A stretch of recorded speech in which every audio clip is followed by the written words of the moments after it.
एक बकरी नदी के किनारे घास खा रही थी। अरे वाह, नदी के उस पार की घास तो बहुत अच्छी दिख रही है। मुझे वहाँ जाकर उसे चखना चाहिए। वो सोच रहा था कि उस पार कैसे जाए। तभी उसकी नजर लकड़ी के एक लट पर पड़ी जो नदी पर बिछी हुई थी। मैं इसके सहारे नदी पार कर सकता हूँ। वो लट की ओर बढ़ने लगा। लट पर पैर रखने पर उसने देखा उसकी दूसरी छोर पर एक बकरी पहले से ही खड़ी है। पहले मुझे जाने दो। दूसरी बकरी ने कहा। पर क्यों? पहले तो मैं जाऊंगा। नहीं नहीं, लकड़ी पर पहले मैं चढ़ा तो पहले मैं जाऊंगा।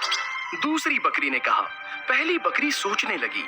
उसे अपने दादाजी की कही एक कहानी याद आ गई। दो घमंडी बकरियां एक पुल पार करना चाहती थी, मगर एक दूसरे के लिए जगह नहीं बनाना चाहती थी और आखिरकार लड़ने लग गई। फिर दोनों पुल से नीचे गिर गई और पानी में डूब गई। इसलिए पहली बकरी ने अक्लमंदी दिखाई। दोस्त, ये लड़ने का वक्त नहीं है। दिमाग से काम लेते हैं। मैं यहाँ झुक जाता हूँ और तुम मेरे ऊपर से छलांग लगाकर उस पार चले जाना। ये कहकर पहली बकरी उस लट पर झुक गई। दूसरी बकरी उसके ऊपर से कूदकर दूसरे पार निकल गई।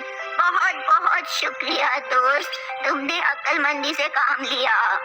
दूसरी बकरी ये कहकर चली गई।